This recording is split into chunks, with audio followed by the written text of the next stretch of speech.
Welcome to Samu't Sari, Conversations with Mimi, a weekly podcast by Dinosocial, also a member of the Guerrilla Podcast Syndicate. Samu't Sari is where we can show that ordinary people do extraordinary things. Tune in to be entertained and to learn something new with your host, Mimi Lorilla. Hello and welcome everybody to my podcast, Samu't Sari Conversations with Mimi. I am your host, Mimi Lorilla, and you are in a podcast featuring hot topics and other topics of interest for both men and women alike. Sometimes we feature guests who share their passion and their commitment to their profession and talents. And here at Samu't Sari, we share stories to inspire you, stories from ordinary people who make extraordinary things. And in today's episode, we have another special guest. It's very rare that I have male guests. So you're one of the very first few male guests on the program, Mr. Mar Esparas. Hi, Mar. Welcome and say hello to our listeners and viewers. Hi, hello to everybody. Kamusta? And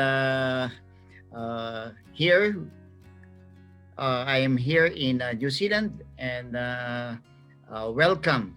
And thank you, Mimi, in inviting me to talk about something about interest in this Yes, episode. not just something, Mar, many things. Many somethings. So Yeah, I would like to briefly introduce you, Mar, because I really know you. So you're not a stranger to me. I know that in the Philippines, you used to be in the banking industry. So finance and banking is your background. And then you also have links or ties with my better half because you belong in a very, what do you call that? Manly, muscular, military kind of background. You belong to a big fraternity of, you know, army military organization back in the Philippines. And then we were together in New Zealand for so many years doing a lot of community work in Wellington. And I know that you have continued that. And I want to ask you a question about that later on. It's your Order of Knights of Rizal Charitable Trust. Am I correct in the yes, yes, name? yes. But before that, you used to also be the president of Kasagip Charitable Trust. So you are in that space. And I really want to talk about that. So at the moment, Mar is starting his journey with his apostolic mission. So Mar has very young grandchildren, and they all love to be with the Lolo and Lola. So Mar, that's another thing that I want us to talk about, which is the stage of your life where you no longer look after kids, but you look after your grandkids. And it's going to be an interesting conversation. So I think I really want to interview you today because I know that you have a lot of wealth of knowledge and advice that you can give to Filipinos who are also thinking about going to New Zealand. So that's the agenda of our episode for today. So let's backtrack lang, Mar, a little bit. Can you tell me very, very briefly your journey from Philippines to New Zealand? Why did you and Rhoda decide to move to another country when you are kind of or maybe fully settled in your banking and finance career? So tell me what went on at that time which made you fly and move to a non-banking country or non-banking sector. So give a little bit of a context about your history, Mar. Yeah, way back 2007, my wife and I have a candid conversation about settling to another country. First, we have applied at Canada because in Canada, my mother-in-law and my sister-in-laws are there. And I think it's better to have also my family to join with them. But due to the processing time, our New Zealand application is the first been approved, and all the things, all the protocols, the requirements had been taken into, and actually my wife is was the principal of the application in immigration. So she went here in New Zealand. I think late November 2007, and with that journey, she was being accommodated by one of our friend, also an office mate in a banking, her banking career in the Philippines in Westman Bank. Mm. And with that, yeah, Westmont Bank. After her career with PNB, the former president of the Philippine National Bank, Mr.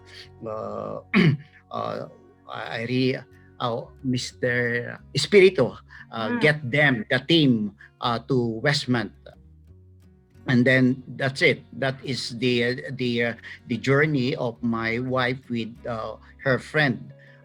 Her friend is the first who came here in New Zealand, and with that connection, she already have what they call a good opportunity to land here in a very good country in New Zealand. With that, she spent 1 month of her stay of familiarizing her all the culture, the work ethics, etc.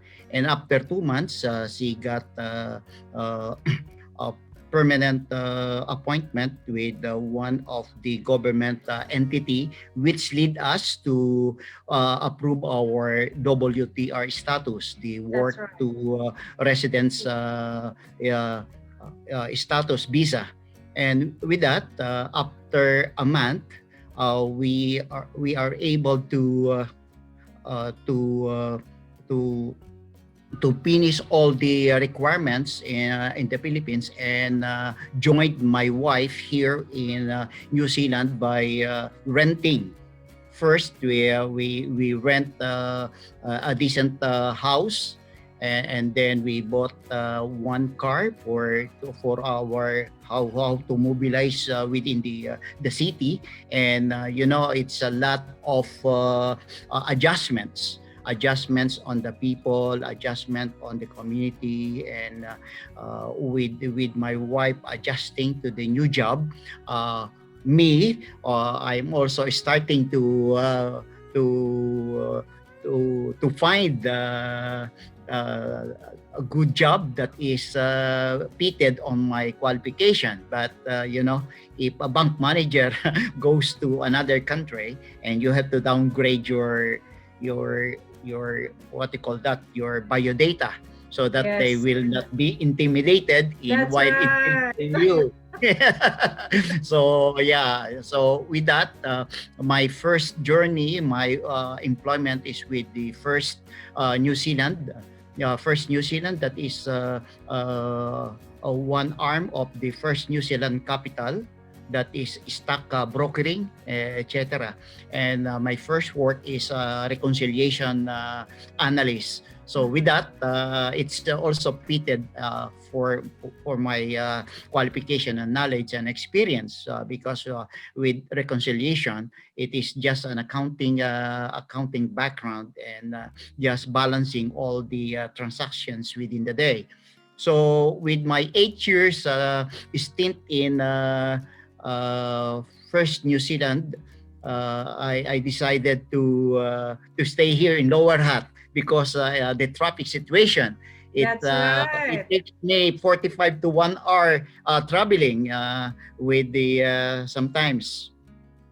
And with that, I asked my wife that I will be changing my career. And in New Zealand, if you are really you are determined, and you are equipped by some of the experience you have got in your mother country, you will not be alienated Mhm. to satisfy all the employers, the future employers here That's right. in a certain community. Yeah. So with that, again I applied to a supermarket industry, and that is the countdown supermarket. Mm-hmm. Yeah, and with the first I was then a checkout operator, And then when they saw my leadership and my enthusiasm to lead people, they made me a supervisor on checkout. And then eventually, when they knew that I am a bank manager, then they are surprised. Why? And then was then put in the cash balancing, cash operation, Mm-hmm. analysis, and balancing of all these transactions and sales. So with that, uh, I decided to again last December 2019. I decided to to uh, to to go to retirement, and that retirement, I asked again my wife that if I go to a retirement. There are a lot of things that have been done. The plans, like for example, I have two house maintaining every day. uh, yeah, all Mar, ing, your journey, yes, Mar. yes, yes. Pause And it's muna tayo, pause. Because I have a yeah, lot of okay, questions to ask.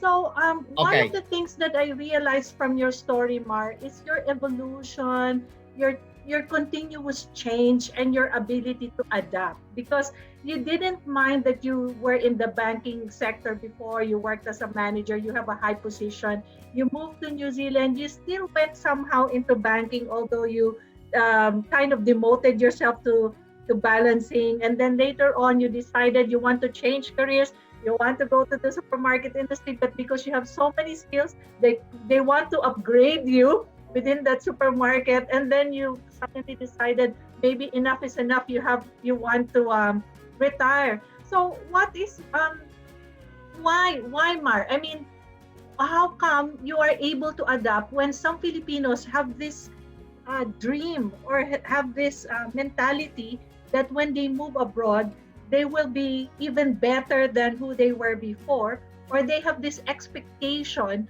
that they can be in the same job. But a lot of Filipinos, including yourself, are a testimony. You're a testament that it doesn't have to be that way.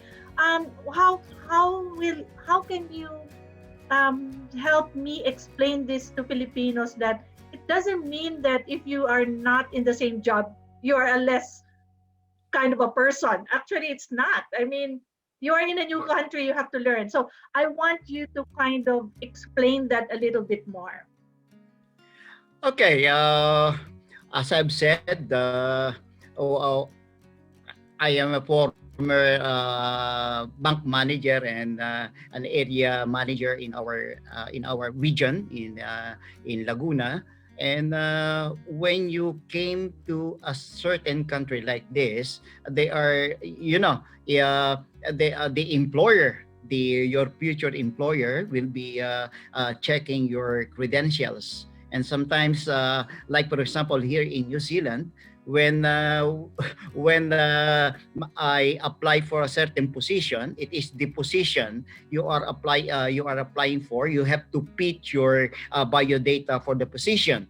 And That's if your right. position, if you are applying for only a supervisory position, like for example reconciliation supervisor, if you are a manager, then they will be interviewer will be intimidated because they Mm, are only manager.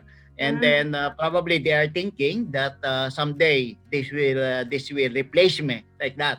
So with me, the first thing, you have somebody or future applicant uh, should be flexible. The flexibility on the position title should be comes first, because the objective is you have first to land to that position. that's right. If you don't don't took pass that interview, so that's it. That is another Mm, era or another time to look for another what to call that, another position or another application.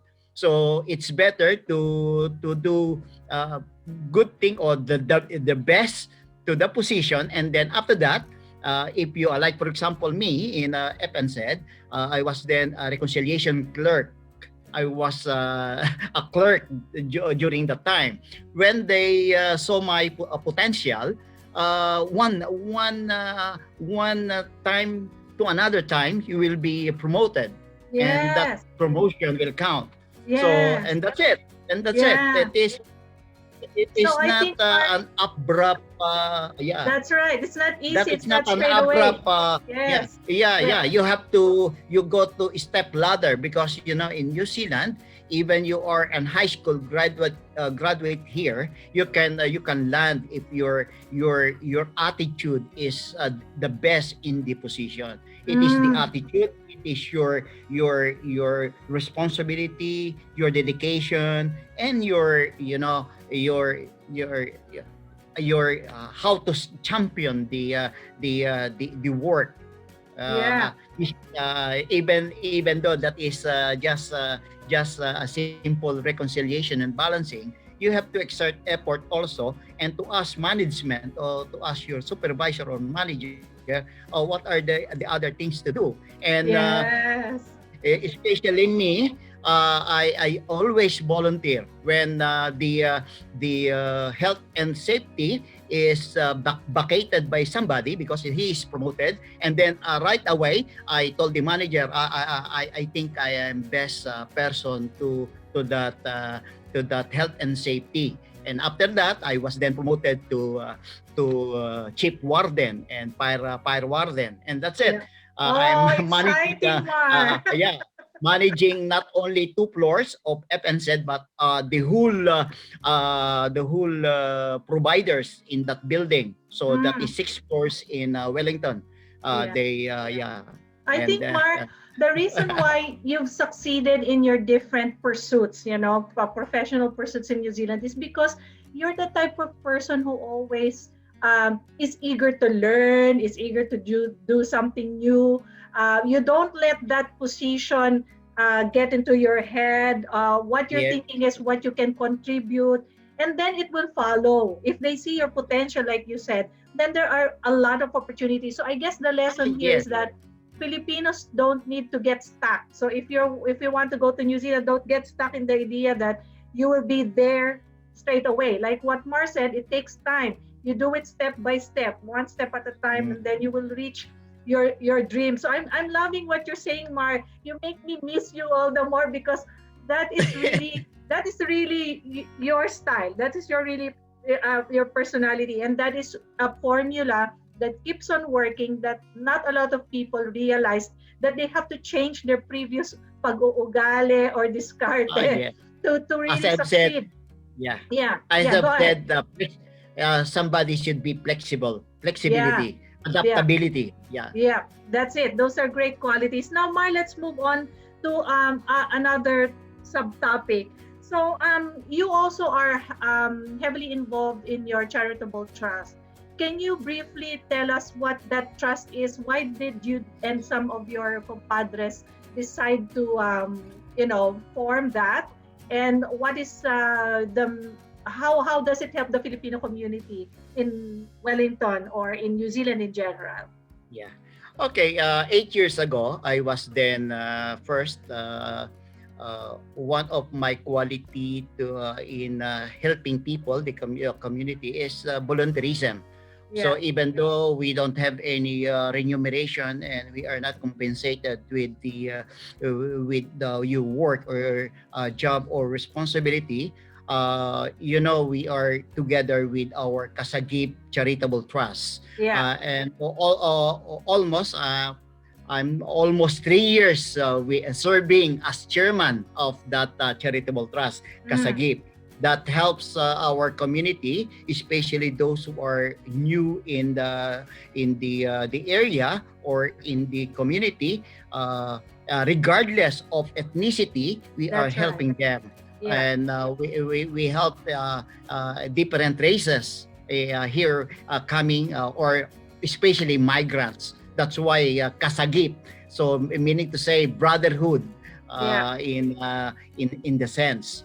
And then after after 3 years of chairmanship, I told our executive director officer that I will be passing the baton to some of other abled leaders, not Yeah. only me. But with that, we are very fortunate that 2 years ago, one of our Brad of Jervis and me, the new ambassador,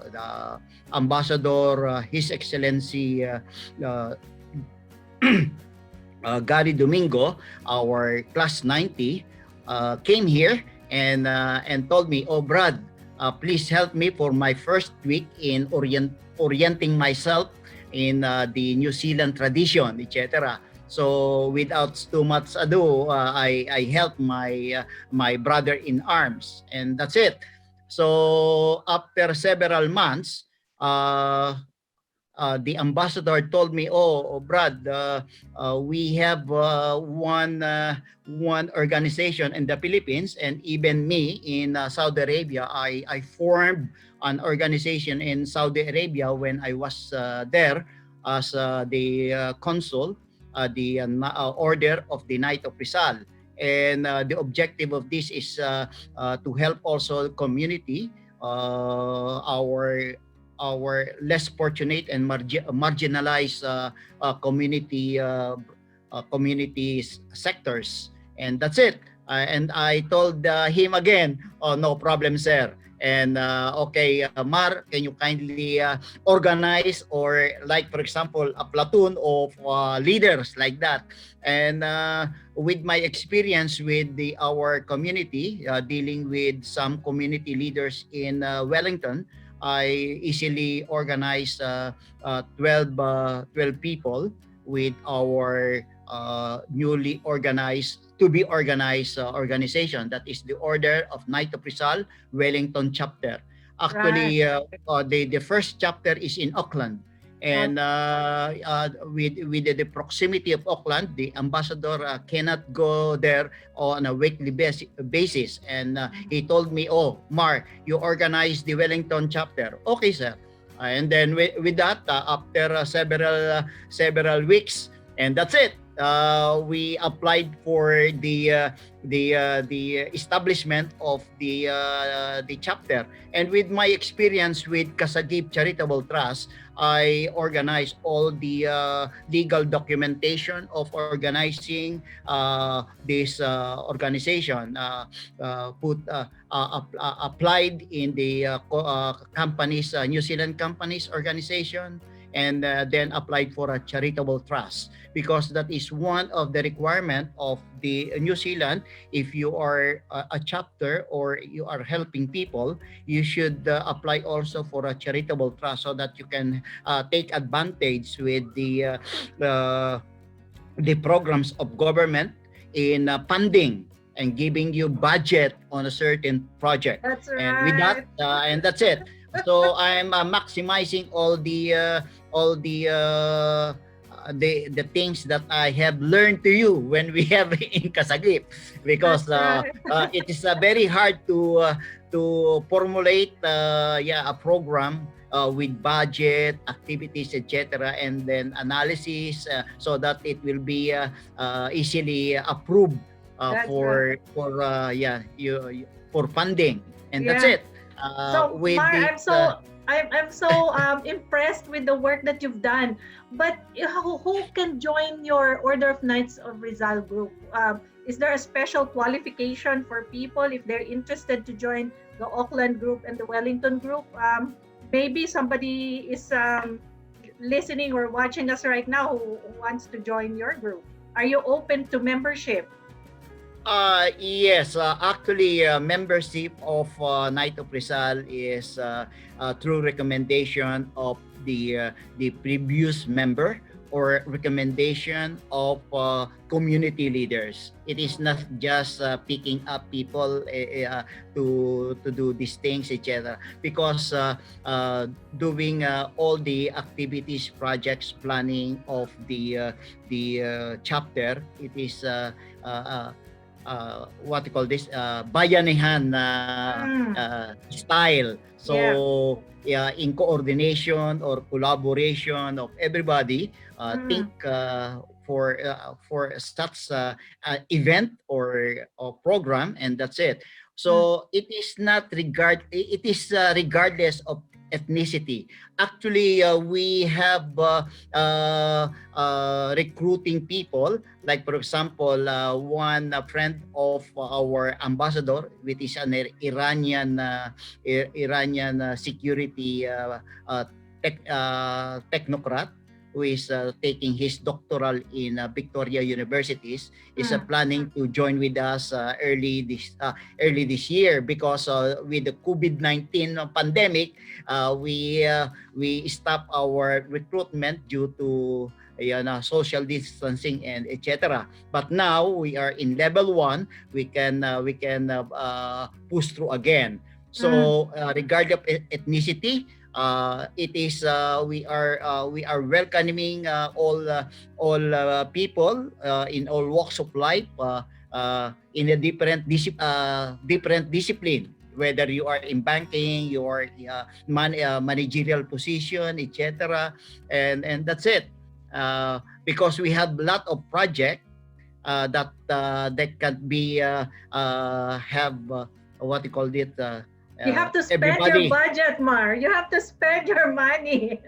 Yes, yes, You yes. have to spend Actually, it. we are actually maximizing our budget, depending on the budget. Like for example, right now, we are very thankful to New Zealand government through the Ministry of Social Development.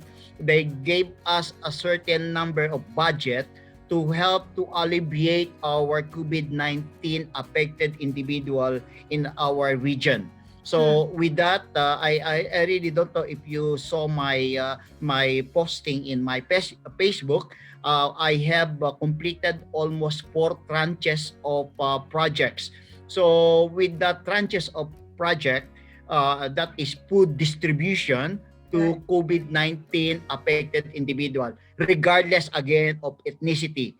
Everybody in the community is are welcome to see us, to call us. We need these essential goods, and then that's it. Mm. We are there to help them. Actually, right now, our fourth and final trans, we are giving it 30 bags, big bags of essential goods with the Aussies Church, and that church is managing all their what they call that their their people who are from Samoa, PG, different ethnicity, and that's it. They are giving that. They will distribute that probably within this week. Wow, exciting times, Mari. So it doesn't mean that if you're retired, you are not, active. You're very busy with your activities, and Yes. that's what one of the things that some people are probably wondering how they can maybe help in the community. So, guys, it's a good example. What Mar is telling us at the moment is you can start small. You can probably join if not join as a member, you can probably ask around in your community saan kayo pwedeng tumulong, ano-ano mga Yes. proyekto sa paligid ang meron. For example, like Kasagip, if they have also something that's going on, look around you. Obviously, there are so many Filipino groups that you can ask around. And then you can build your networks there, Mar. With your experience in the community, you will meet a lot of people. Who knows, it could be linking you to a new job. It could be linking you to a volunteer role. And New Zealand, I love the culture about volunteering and helping out in the community. And you are a very good example of how you can include that in your daily life. And speaking of daily life, I know you're still very active in your pistol gun club. So you still have time. That's your me time. and obviously you have your grandchildren to look after. So how are you finding the time to balance your gun club activities, looking after your mga apo, and doing all these projects for the Order of the Knights of Rizal Group? Okay, as of the moment, I am semi-retired. So actually, I have enough time to look after with my family. That is almost 90, 10%. You mean to say family first Yeah. before something. So with my schedule and planning, Monday to Friday, it's for family. So no other commitment, but it is the family. So Monday to Friday, so with my grandchildren, my newly born grandson, and that's it. Anytime, always on the go. So if my son or my daughter told mommy, daddy, I will leave my daughter and son to you, etc. Okay, automatic. That is Monday to Friday, and I asked my wife, can you allow me Saturday or Sunday to do my extracurricular activities. Like for example, actually I have of three sports activities. One, Wow.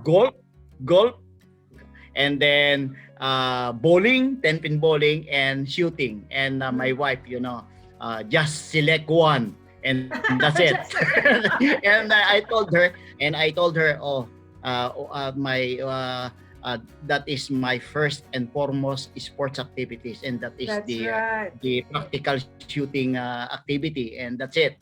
So we have I do a lot of attending some national competitions, North Island, South Island, the all sanctioned competition of the Pistol New Zealand, and even if COVID is not present right now, we will be going to Australasia, and the Australasia is in Thailand. So, but Mm. because of that, it is cancelled. And hopefully, we are being selected to to participate on that competition.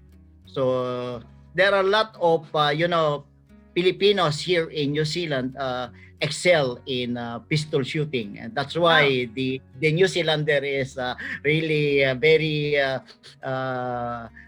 generous, and sometimes very helpful and friendly to Filipino shooters. And that's Yeah, it. I think they are intimidated because because of the Yeah. Filipino talent. But they're very gracious, and you're right, they're very Yes, yes. gracious and generous. So Yes, in yes. turn, as a migrant living in that country, you cannot help but be generous as well, and to offer yourself Oh, yes, yes. in everything that you do, because that's the way of life in New Zealand. So Mar, Yeah. we're going towards the end of our program now. So what can you share to somebody who's listening who not sure about what New Zealand is, and if after COVID they decide they want to travel there as a visitor, or they want to also migrate, just like what you've done, and now hearing your good stories, what's your main advice to other people who want to be a New Zealand resident?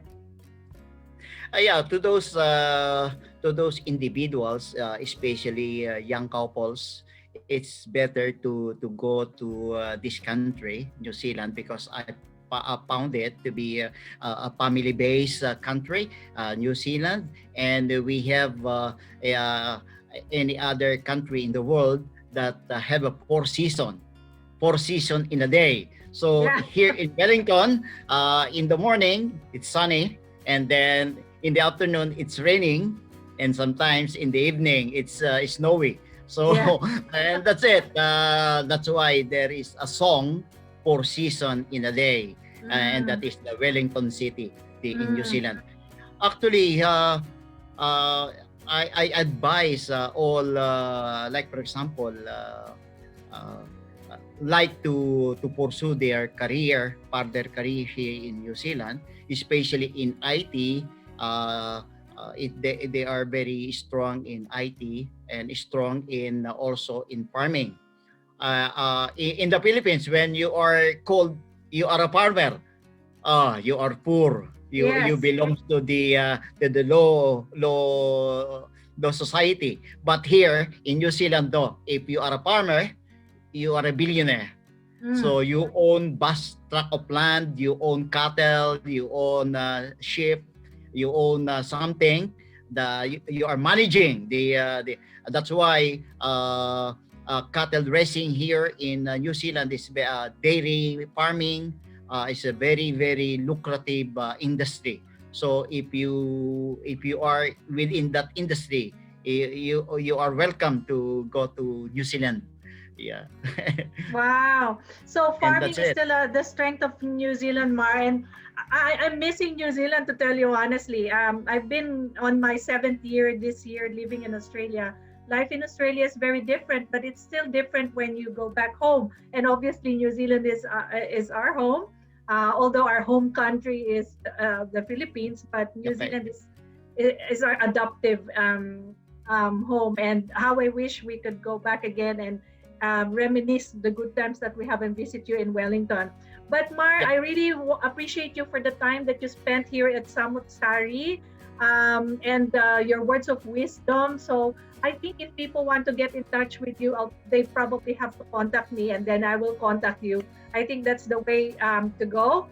So thank you for your time, Mar. And for people who are watching us or listening to us, if you have any other topics you wish to feature in the show, plus just ask us about anything, please reach out via email to mimi@dinosocial.com. So Samutsari is a member of the Gorilla Podcast Syndicate. You can reach out to me via my Facebook page, through my Twitter account, and obviously through my YouTube channel. So Mar, maraming salamat. Thank you very much. Another very interesting, enlightening episode about your life in New Zealand, which makes other people really think that it's a blessed country. And true naman. And hopefully you can come back some other time. So thank you very much, Mark, for joining me in the show. Okay, thank you, Mimi. And kamusta sa inyong lahat? Okay, Thank you. bye. Bye, everyone. Okay. Thank you, Mar. Bye-bye. Bye. Bye-bye. Okay.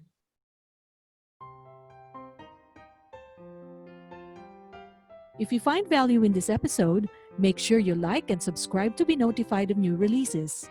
If you have any questions or suggestions, please reach out to Gorilla Podcast or send us an email at mimi@dinosocial.com. Spread the word and don't forget to tune in next time.